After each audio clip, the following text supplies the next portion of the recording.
নমস্কার বন্ধুরা, আমি বৈশাখী রান্নাঘরে তোমাদের সবাইকে স্বাগত জানাই।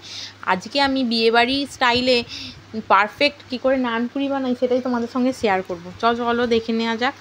এখানে আমি দুধ জাল দিয়ে নিয়েছি আর সব উপকরণগুলো এক জায়গায় করে নিয়েছি। বেকিং পাউডার, টক দই, ইস্ট, গুঁড়ো দুধ, খাবার সোডা, সাদা তেল, ময়দা, নুন, চিনি। ময়দার মধ্যে গুঁড়ো দুধ সব উপকরণগুলো এক একটা করে মিশিয়ে নিয়েছি। বেকিং পাউডার আমি এখানে 800-র মতো ময়দা নিয়েছি। 2 চামচ বেকিং পাউডার, 1 চামচ খাবার সোডা, 2 চামচ তেল আর ইস্টটাকে গরম দুধের মধ্যে দিয়ে দিয়েছি। আটার মধ্যে টক দই মিশিয়ে নিলাম। এবার ওই ইস্ট মেশানো দুধটা দিয়ে আটাটা মাখিয়ে নেব।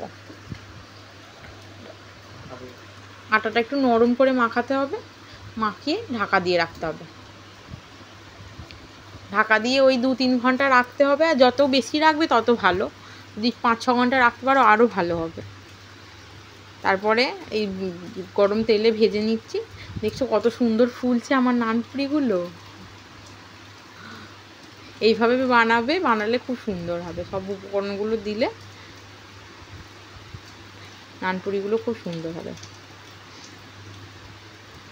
এই যে ফাইনাল লুক নানপুরিগুলো খুব সফট আর ভেতরে জালিদার হয়েছিল। এইভাবে তোমরাও বাড়িতে বানালে তোমাদেরও নানপুরিগুলো খুব ভালো হবে। ভালো লাগলে আমার চ্যানেলটা সাবস্ক্রাইব করে দিল।